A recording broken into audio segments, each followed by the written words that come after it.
El licenciado Mauricio Petri es bioquímico, egresado de la Universidad Nacional de Córdoba, tiene una maestría en Higiene y Seguridad Ocupacional de la Universidad Católica Nacional, posgrado en Calidad y Seguridad del Paciente de la Universidad Austral y es coordinador de calidad y gestión de riesgo en el Hospital Privado Universitario de Córdoba y consultor y conferencista en eventos académicos de calidad y seguridad del paciente. Buen día.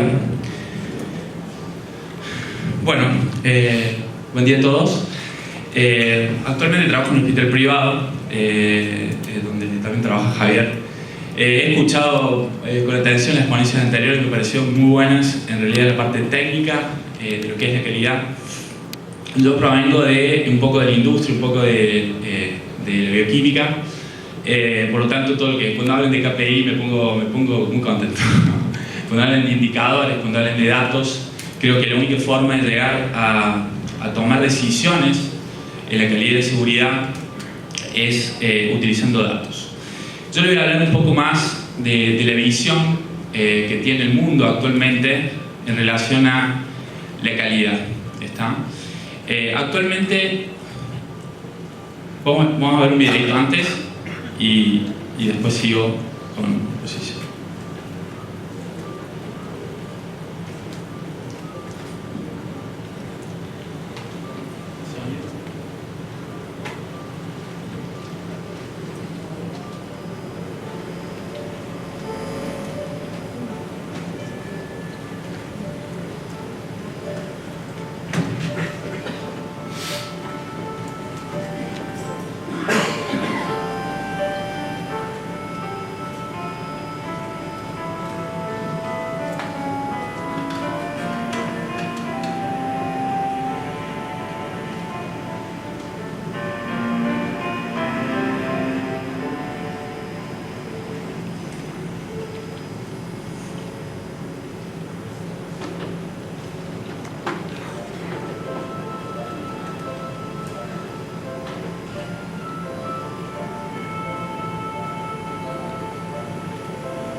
movilizados, ¿no?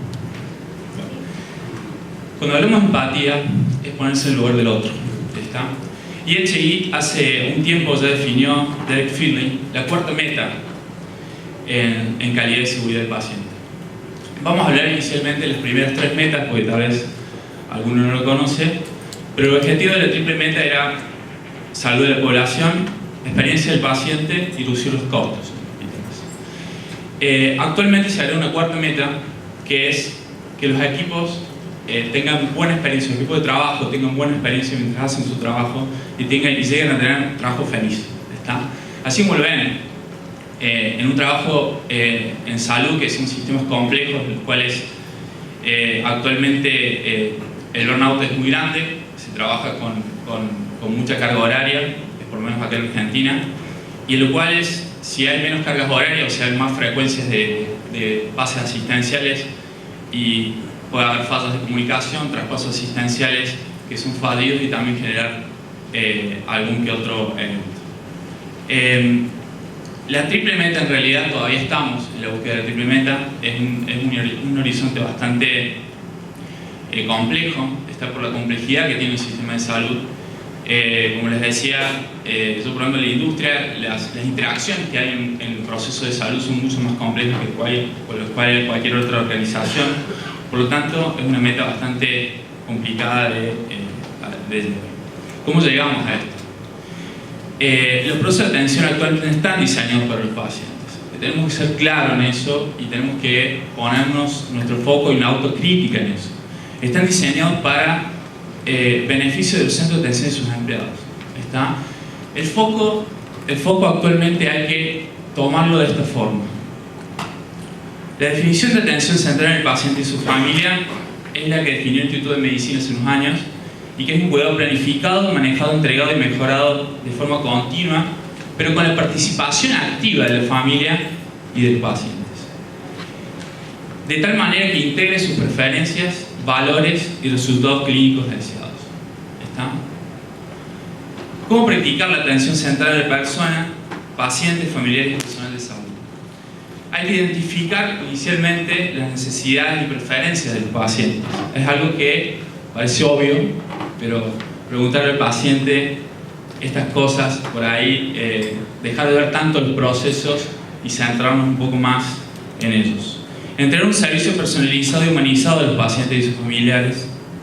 Proveer un clima de satisfacción y armonía entre personal de salud, o sea, muchas veces el propio burnout genera competencia, genera estar trabajando en un ambiente que no es del todo sano, y centrarse en apoyar las aspiraciones profesionales y personales de sus colaboradores. ¿Cuáles son las necesidades de los pacientes y sus familiares?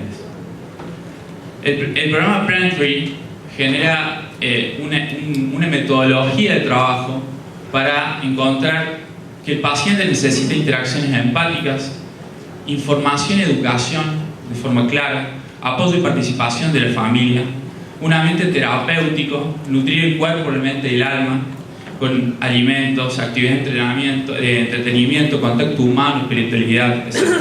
Y también involucrar a la comunidad en esto. Hay una paciente que estaba en el programa Prentry que le preguntaron por qué se sentía mal y dice: cuando preguntaba algo a las enfermeras me hacían sentir como si estuviese interrumpiéndoles.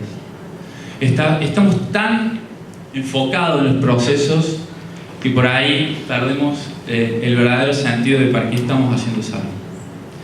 Quizá el cuidado central de la persona es un modelo efectivo, pero no hay evidencia para probarlo. Esto es un mito. Hay varios estudios que hablan que se mejoran los resultados clínicos, por ejemplo en pacientes cardíacos, hay una reducción de las readmisiones, disminución de las tasas de mortalidad, mejora en los procesos clínicos y mejora en la calidad quirúrgica. Eso tiene evidencia comprobada. Solamente con una cuestión de empatía, que es la capacidad cognitiva de percibir en un contexto común lo que otro individuo puede sentir con las interacciones que hay en una organización de salud. Hay dos diferentes visiones de la calidad. Voy a hablar más que visiones de modelos en los cuales uno tiene que hacer foco. La calidad técnica, que es justamente lo que hablaron en las anteriores exposiciones, que es habilidades y competencias del prestador, la confiabilidad y efectividad del proceso y la calidad de los mismos y la tecnología asociada. Y hay una experiencia subjetiva que muchas veces dejamos de lado, que es la percepción, son sensaciones y percepciones, la calidad de las interacciones humanas, la textura y sustancia del servicio, los estados anímicos, el entorno directo, el ambiente, los aspectos emocionales y espirituales. Fíjense la cantidad de variables que están en juego en una interacción. La experiencia de los pacientes es la suma de todas las interacciones, modelada por la cultura de una organización. Una organización que tiene una cultura de seguridad centrada en los pacientes posiblemente haga la apertura a que estas interacciones sean un poco más fluidas. Y se refiere a la calidad y el valor de todas las interacciones, directas e indirectas, médicas y no médicas, que se desarrollan en el sistema de salud, a lo largo de todo el continuum de atención. Desde que el paciente llega a nuestra institución, hay que pensarlo como un todo. Las interacciones que tiene con el resto de los servicios también son importantes, porque la experiencia es desde que ingresa hasta que se va. Muchas veces nosotros decimos, bueno, ingresó a diálisis, el paciente está 4 horas y se va. No, el paciente lo resaltó a una secretaria, le dijo cómo estaba, le preguntó si necesitaba algo, ingresó, posiblemente el paciente se descompensó y fue a la guardia. Entonces, hay muchas de las interacciones en las cuales nosotros participamos mínimamente en una, pero que la coordinación de todos los servicios es importante, y culturalmente, si todo el hospital o toda la organización está centrada en el paciente, obviamente las interacciones van a ser muy positivas. Comunicación e información: quién es y en qué es lo que le preocupa. Deben darse cuenta de que no hicimos cargo de los problemas, que tiene que haber un diálogo productivo, que la comunicación con los pacientes tiene que ser de forma activa, tenemos que tener escucha activa con los pacientes. Muchas veces estamos procesos, vamos de acá para allá y no nos paramos un segundo a preguntarle a los pacientes cómo se sienten, qué les preocupa, qué es lo importante para ellos. Cada paciente es distinto, las interacciones tienen que ser diferentes, esto tiene que ver con la empatía que podemos lograr con los pacientes, acordar con el paciente cuál es el problema y negociar metas razonables y dar opciones. Hablaban un poco del doctor de las metas SMART, ¿no? Tienen que ser metas que nosotros podamos alcanzar. Les voy a dar algunos ejemplos que son muy simples y que podemos aplicar en nuestros hospitales. Entonces, la comunicación necesita empatía y compasión.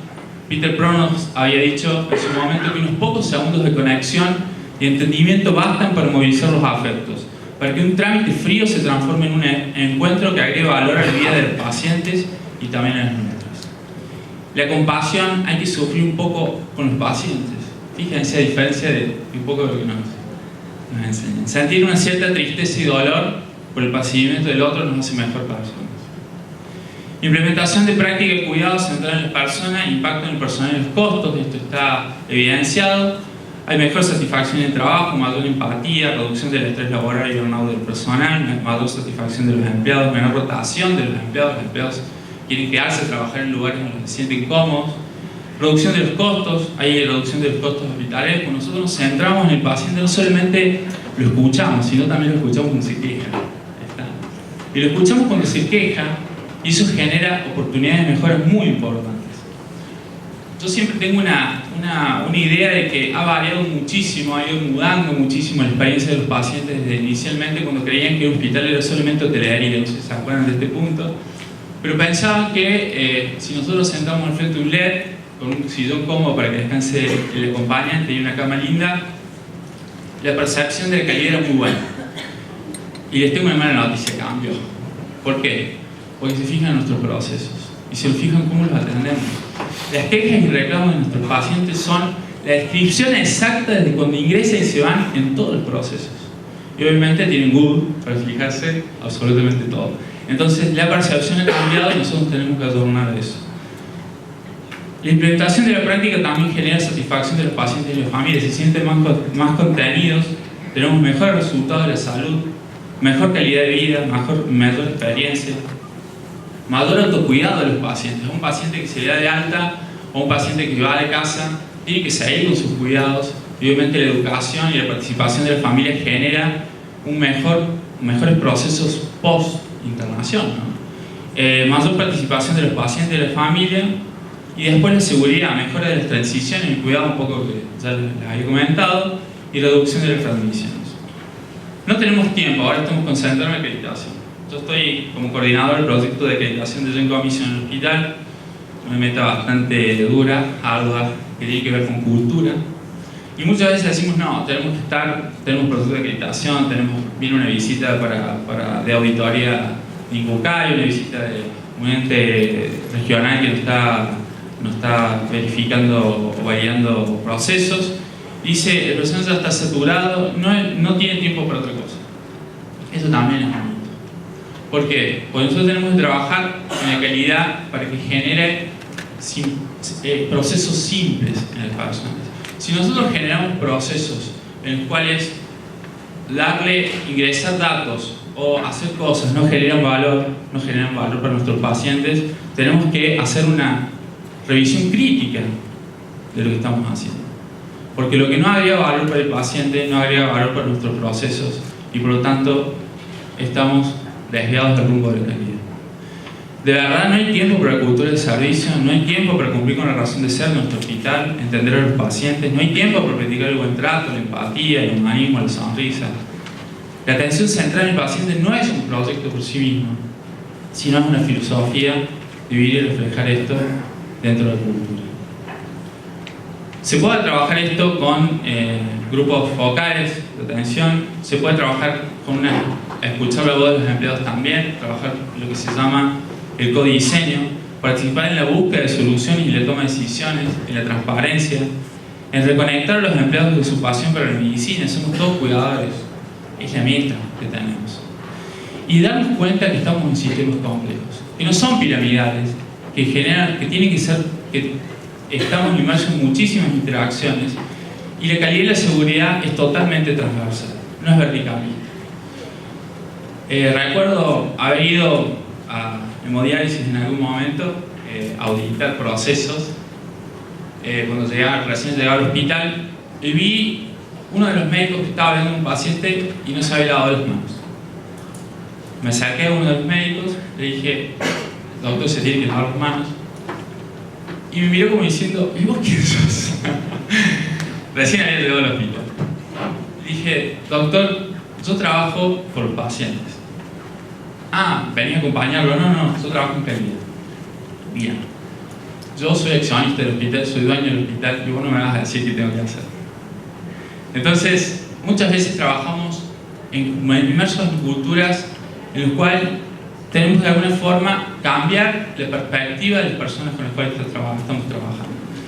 Y cuando nosotros nos centramos en los pacientes y tenemos empatía, nos podemos dar cuenta de algo esencial. Algún día podemos estar sentados del otro lado. Podemos estar acostados en esa camilla antes de entrar a un quirófano, podemos estar sentados haciendo diálisis. Por lo tanto, todo lo que nosotros mejoremos en los procesos centrados en nuestros pacientes, estamos no solamente mejorando un potencial trabajo en nosotros, en nuestra familia también, ¿no? Plantree tiene un método, una metodología. Plantree dice, hay un marco estructurado para trabajar esto y dice, primero tenemos que diagnosticar la cultura, tenemos que diagnosticar cómo ese hospital trabaja centrado en los pacientes para saber qué hay que mejorar. Después hacemos un entrenamiento de educamos y tenemos dos metas, un propósito, un aprendizaje experiencial, una capacidad de managers, o sea, de estar tutoreando a los líderes para que nos centremos en los pacientes, desarrollar equipos centrados en los pacientes, procesos, desarrollo de comité directivo, consejo asesor. Si no se involucra la dirección en esto, tampoco va a formar parte de la cultura, tiene que ser top-down. Y transiciones en el cuidado, entrenamiento, compasión, alienación e integración.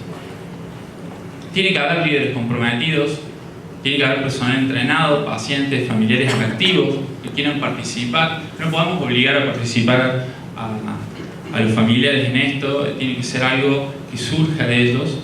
Y equipos individuos en un cambio y mejora constante. Hay que validarlo en el terreno, o sea, validar la excelencia de lo que estamos haciendo. Y esto se hace a través de la experiencia. Hay un trabajo en el 1988 ya que hablaban de si cuidado centrado en el paciente, el doctor Pickett, del Instituto Pickett, habló de que establece que a menudo el paciente y la familia no participan en la toma de decisiones en las alternativas de tratamiento, y encontró que el codiseño con pacientes y familiares detectó 8 características de cuidado que para el paciente son importantes relacionadas a la calidad y seguridad. ¿Alguna vez se habían preguntado esto? Y porque uno va a los servicios, va y dice, yo sé lo que tenés que hacer esto. O puede ir a un paciente y decir, yo sé lo que tenés que hacer esto. Ahora, le preguntamos a los pacientes, para ellos, ¿qué es lo esencial? Dijeron los pacientes que ellos evalúan y valoran mucho el respeto a los valores del paciente, sus preferencias y necesidades que expresa, la coordinación e integración del cuidado, la información clara, la transparencia, la educación para sus cuidadores, el confort físico, incluyendo la gestión de dolor, que actualmente para muchos problemas de equitación es un capítulo aparte, es una meta importante, soporte emocional para disminuir el miedo y la ansiedad, involucrar a la familia y a los amigos con contexto apropiado, continuidad, incluida las transiciones, ¿está? Que ellos entiendan y de alguna forma perciban de que el equipo de cuidado es uno solo, ¿no? Que cuando cambia el equipo de cuidado, yo no sé qué venís a hacer acá, no sé de qué hora estás, no, toda esa información tiene que ser pasada antes para que el paciente se sienta contenido y accesibilidad al cuidado. Hay un modelo también que se llama What Matters to You, que dice que qué pasaría si cada médico miembro del personal y trabaja en la salud de comunidad le preguntara qué es lo importante para usted en el paciente. Hay todo un movimiento en el mundo relacionado a esto. En Escocia hay una página, si quieren ingresar a esa página y van a encontrar un montón de experiencias vividas de solamente preguntarle qué es lo importante para usted a un paciente. Mejorar nuestra capacidad para desarrollar asociaciones genuinas con pacientes individuales y de estas interacciones que un poquito estaban nombrando. Los clínicos, el personal de atención médica y los trabajadores de salud de todo el mundo buscan comprender las necesidades y los objetivos integrales de los pacientes que atienden, pero hay innumerables situaciones en las que lo que realmente importa a los pacientes familiares no se comprende ni se aborda. Esta es la página, si quieren ingresar hay varias historias que son muy lindas de escuchar, y esto es una de las intervenciones que, si bien es muy simple, miren lo que genera. Este era un niño, Christopher, que estaba internado y le preguntaron qué era importante para él, a Christopher. Christopher tenía 5 años, tiene 5 años. ¿Qué es importante para usted? Y estar con los Hot Wheels, estar con mis autos todo el tiempo. Que las enfermeras estén de alguna forma todo el tiempo conmigo, que me hablen, que pueda estar con mi iPad, que pueda ver videitos, jugar, que me visiten con frecuencia, que me hablen cuando me visitan con frecuencia y que dejen la puerta abierta cuando mi papá no está. ¿Está? Fíjense que son 5 puntos en los cuales le podemos hacer a un niño que está en una experiencia por ahí movilizadora y que seguramente se va a acabar por el resto de su vida, un pasaje mejor por nuestra organización. La experiencia del paciente se puede medir. ¿Cuáles son las mayores barreras para poder entender la experiencia del paciente? Esto es una encuesta que se hizo Catalyst, hizo un montón de líderes médicos, profesionales, para saber cómo ellos podían llegar a percibir la experiencia del paciente. Y dice, no tener tiempo suficiente con los pacientes es una causa importante de que la experiencia no sea buena, y actividades que no agregan valor. ¿Está? Son esos 2 puntos del Pareto que nos hablan de que nosotros tenemos que trabajar.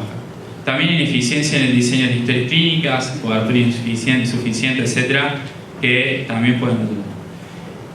Parte de la crisis del tiempo es debido a que la segunda barrera, clasificada como la más alta, es demasiadas tareas requeridas, sin valor agregado. Entonces tenemos que revisar nuestros procesos, tenemos que ser críticos con ellos y tenemos que ver qué agrega valor y qué no.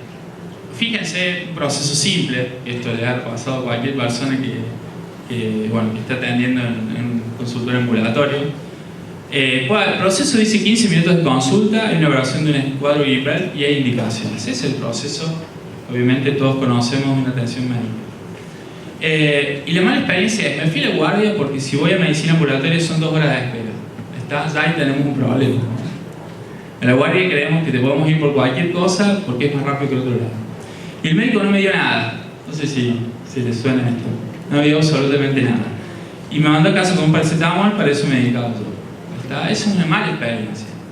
Una buena experiencia significa que el médico me atendió y me dijo que mi cuadro era viral, que es un ciclo de una semana y que me tienen que mejorar los síntomas, y que se tomó el tiempo de explicarme por qué no necesitaba antibióticos, por qué es peligroso hacer eso sin receta.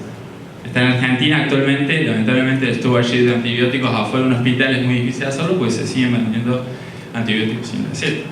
Por lo tanto, fíjense que el proceso es el mismo, pero la experiencia es diferente. ¿Qué cambió de la mala experiencia a la buena experiencia? La empatía que tuvo el paciente, del médico, la forma de comunicarse con el paciente y la explicación que dio.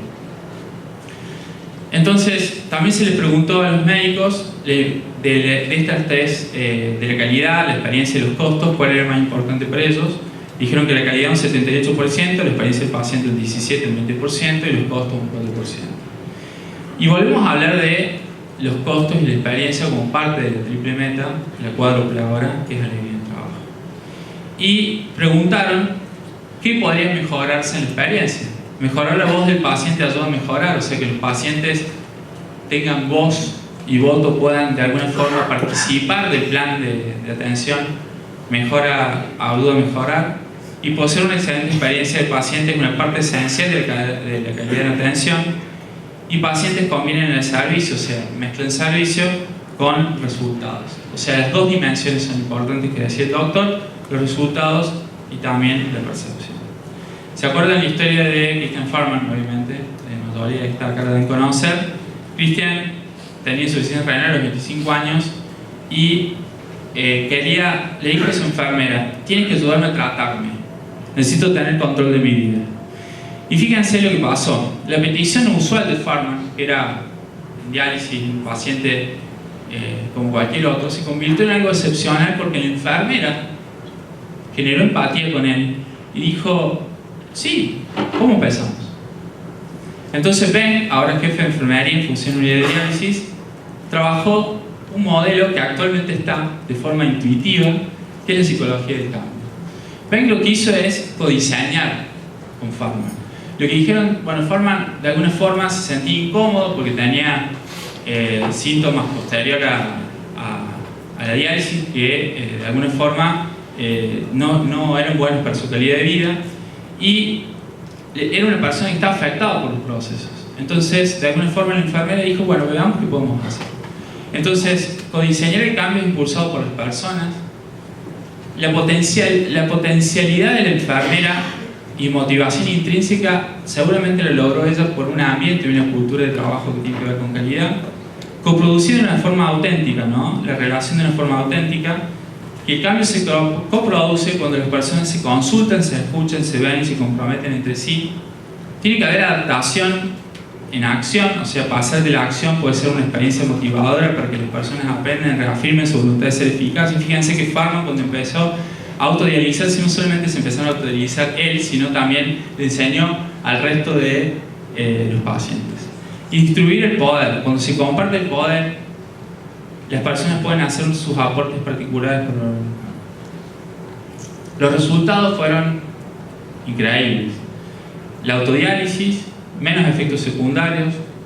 Ven que empezó a trabajar estaba entrenando ya con otros pacientes renales. Las tasas de infecciones disminuyeron. Y se sentían una comunidad dentro de la diálisis. Es una cosa muy alegre, dijo Farman. Ahora es enfermero registrado de Río. Farman ahora es un enfermero registrado y tengo una gran ventaja, dice, porque veo el paciente como un recurso. ¿Está? También hay otro ejemplo, el de Logan Harvey, en el cual muchos pacientes pasaron de la zona del huracán a Houston, a Texas. En Houston, el modelo de diálisis, el modelo no era centrado en el paciente, pero el modelo que había en ese tiempo con el Dr. Given, en el cual era director médico en el Center Texas Nephrology, encontró que la gente de Houston estaba enferma crónicamente, todos nuestros pacientes están saludables y se ven saludables, fue impactante. Y él defiende la diálisis habilitada justamente por la percepción que tiene el paciente de integrar parte de los procesos. Desde el tratamiento de diálisis que mantuvo vivo el primer paciente de 70 años. Entonces, algunos pacientes ya del Texas Nephrology realizan partes, incluso todo el proceso de diálisis. Actualmente el 65% de los pacientes ya se autodializan, hasta incluyendo las análisis de sangre necesarios conectando agujas a extremidades, como por ejemplo los catéteres venosos centrales. Y obtienen menos probabilidades de ser rehospitalizados. Actualmente la tasa de mortalidad de este grupo era muy significativamente menor que los pacientes que estaban en diálisis en GBUR. Hay niveles de empoderamiento para depender de la hipodiálisis. ¿Cómo podemos arrancar? Enseñando la máquina a los pacientes, enseñando el lavado de manos, que es algo muy importante en el paquete de medidas de conexión y desconexión.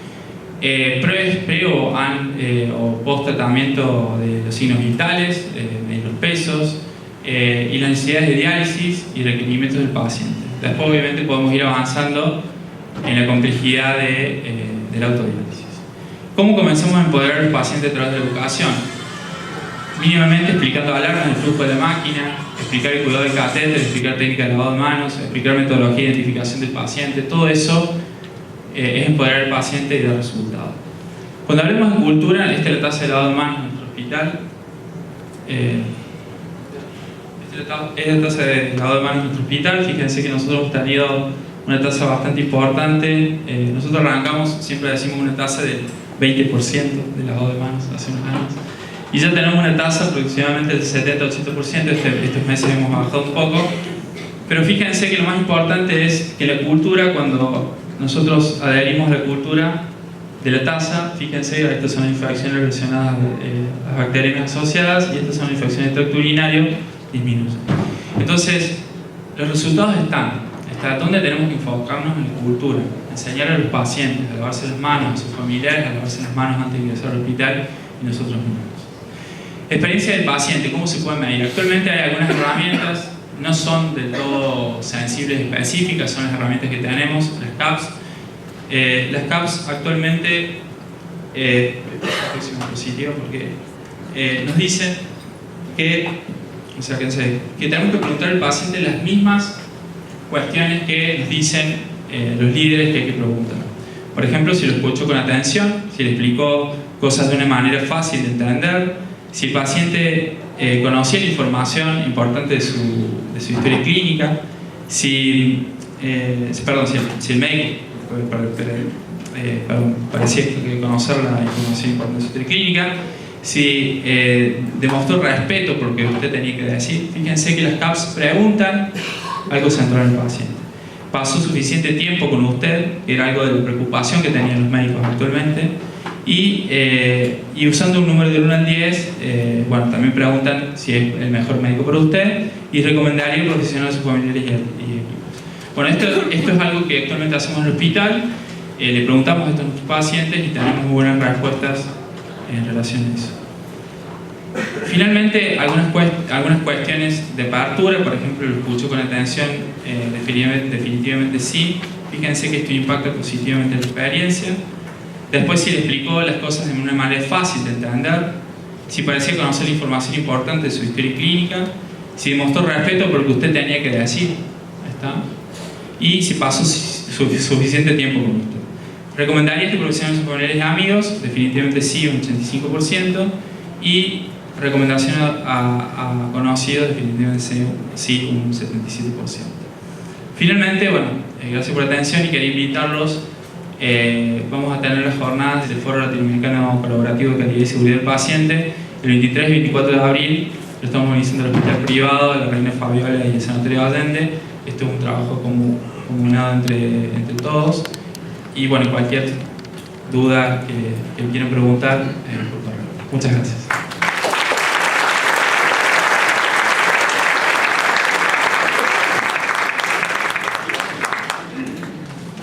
Tenemos muy poco tiempo para preguntas, para respetar el horario de la mesa siguiente, así que creo que con 2 preguntas y los demás pueden preguntar en el interno.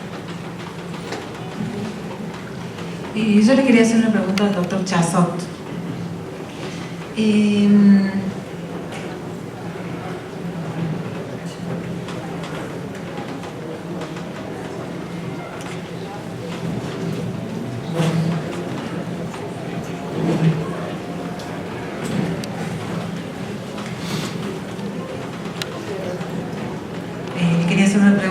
respecto a que si usted cree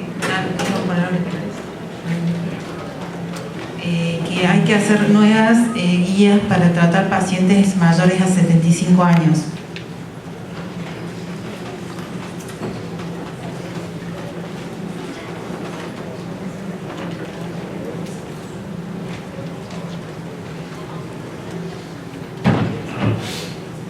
To my knowledge, there are no guidelines for elderly patients above 75 years old, and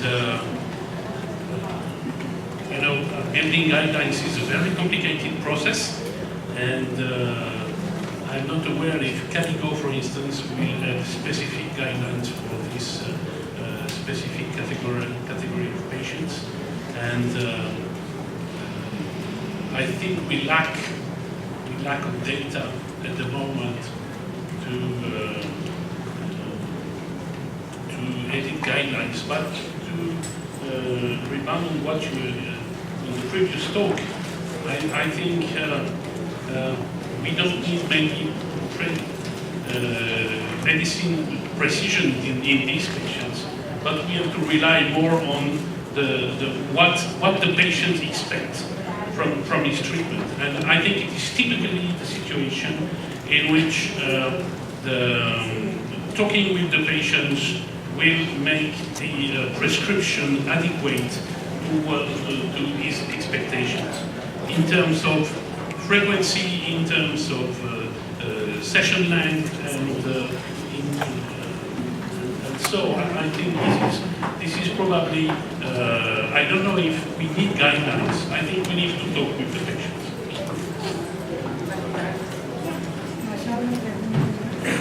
Sí, una pregunta, Mauricio.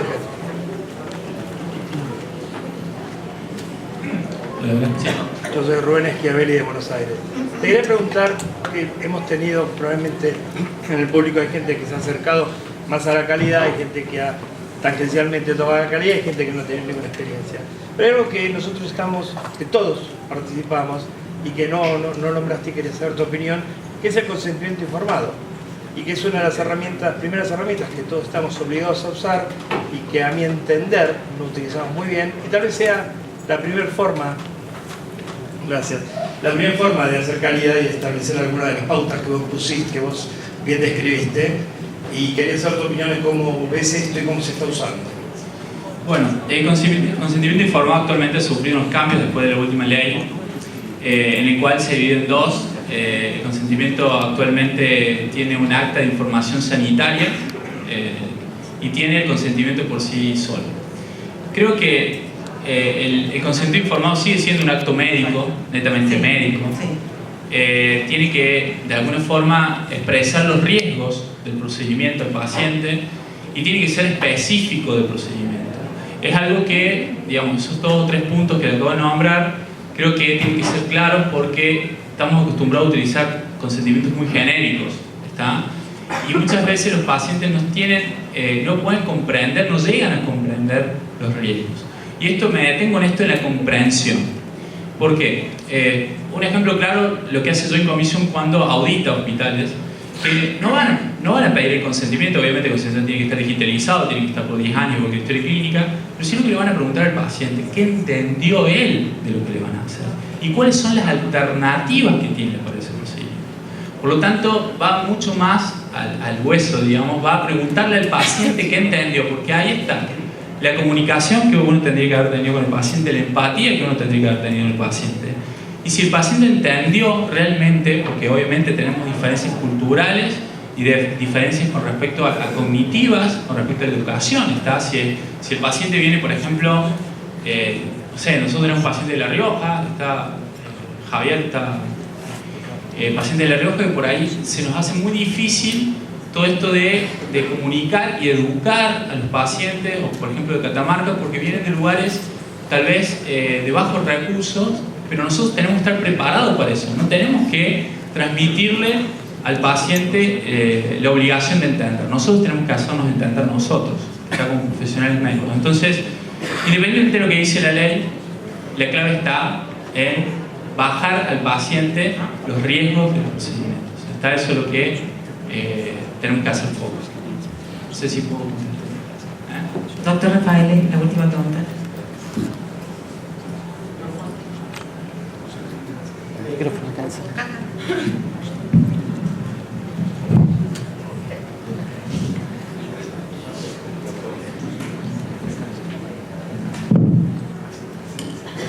Buenos días, Rafael de Buenos Aires.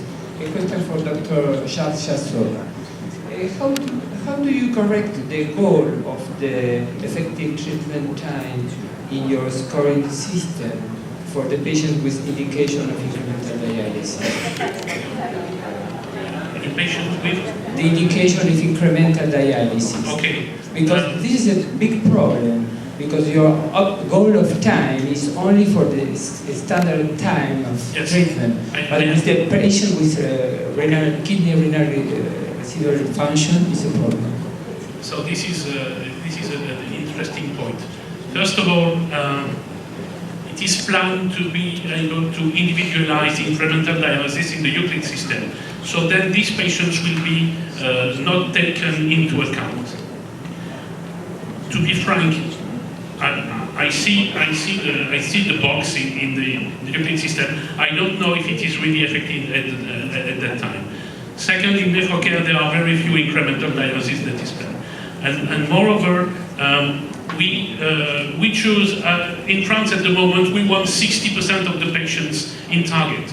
So that means we have 40% of patients for which we expect a different or lower treatment time. And so then the incremental dialysis may be in these 40%. So, but we'll be able to take into account these patients in the future.